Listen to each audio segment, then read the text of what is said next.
हो गई। उन्होंने श्री राम से शादी का प्रस्ताव रखा, लेकिन राम ने कहा मैं विवाहित हूँ। इससे क्रोधित होकर शूर्पणखा सीता पर वार करती है। यह देखकर लक्ष्मण ने तलवार से शूर्पणखा की नाक काट दी। कटी हुई नाक लेकर वो राजा रावण के पास जाती है और वो उसे सारी बात बताती है। रावण योजना के तहत मारीच राक्षस स्वर्ण रूपी हिरण बनकर वन में आता है। सीता वन में पुष्प तोड़ रही होती है, तभी उसकी नज़र हिरण पर पड़ती है।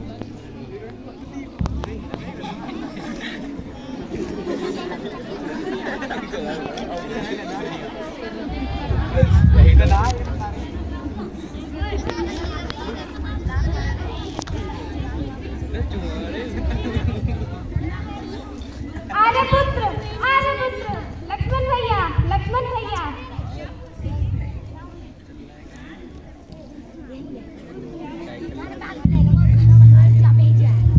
क्या हुआ तुझे? स्वामी, मैंने अभी वन में एक स्वर्ण रूपी हिरण देखा है। मुझे वह हिरण चाहिए। तुम उस हिरण का क्या करोगी? स्वामी, मैं उस हिरण को अयोध्या नगरी ले जाऊंगी और उसके पैरों में बांधूंगी। जब वह महल में चलेगा तो छमछम करता कितना प्यारा लगेगा। या फिर भरत भैया को उपहार में भेंट कर दूंगी। ठीक है देवी, हमें तुम्हारी इच्छा पूरी करनी पड़ेगी। नहीं भैया, मुझे तो वह कोई मायावी राक्षस लगता है।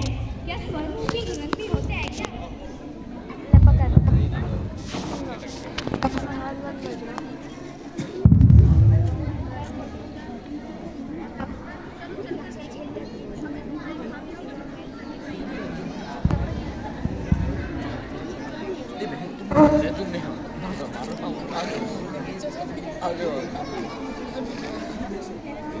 तो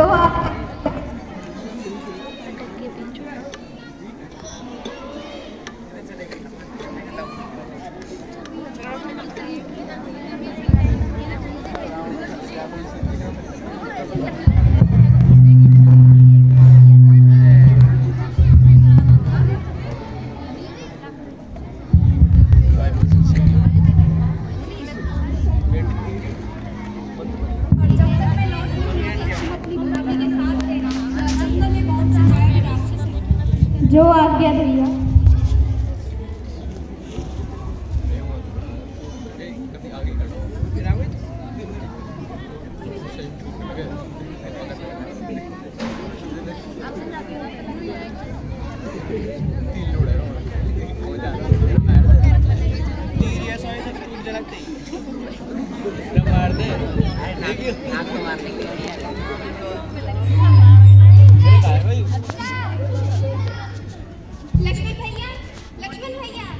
क्या हुआ माते? भैया, आपने यह पुकार सुनी? सुनी है मातेश्री।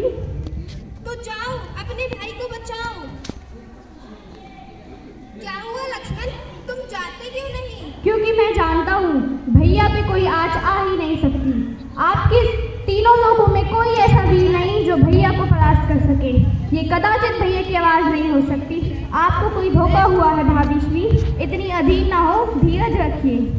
जिसके स्वामी के प्राण संकट में हो और सहायता के लिए पुकार रहे हो, उसे तुम धीरज रखने की बात सिखा रहे हो। क्या तुम इतने भी वीर नहीं? भाभी, आप मुझे ऐसा नहीं कह सकती। क्या इस समय यही तुम्हारा कर्तव्य है? मेरा केवल एक ही कर्तव्य है कि अपने बड़े भाई श्री राम की आज्ञा का पालन करना, और वो मुझसे कह गए हैं कि मैं आपकी रक्षा के लिए यहीं आऊँ। इसलिए मैं किसी भी स्थिति में आपको अकेला छोड़कर नहीं जा सकता। जिसके लिए मैं अपना सब कुछ छोड़कर इस वन में आई हूँ, जब वो ही नहीं रहेंगे तो मैं जीवित रहकर क्या करूँगी? फिर करते रहना मेरे मृत शरीर की रक्षा और मानते रहना अपने भाई की आज्ञा। भाभी, आप समझती क्यों नहीं? तीनों लोगों में कोई ऐसा वीर नहीं जो भैया को परास्त कर सके। तो जाओ लक्ष्मण, मेरी आज्ञा का पालन करो। अच्छा भाभी, आज आपकी आज्ञा का पालन करने के लिए पहली बार लक्ष्मण अपने बड़े भाई श्री राम की आज्ञा का उल्लंघन करता है। भैया, मुझे क्षमा करना।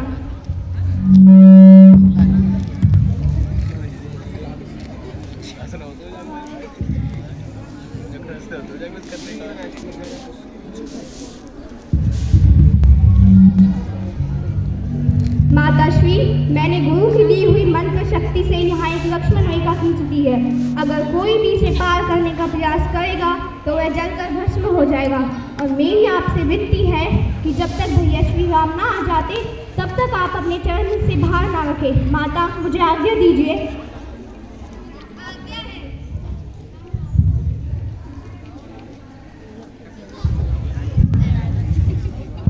रावण साधु का वेश धारण करके माता सीता का हरण करने आता है।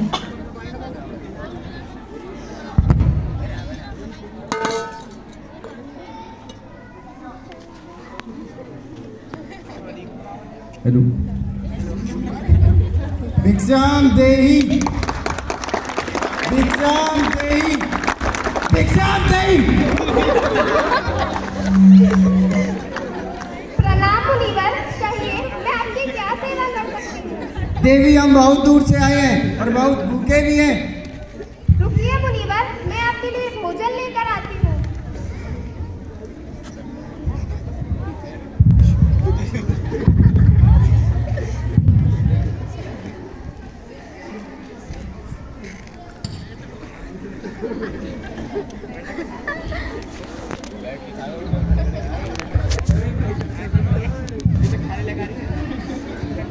लीजिए मुनिवर, भोजन लीजिए।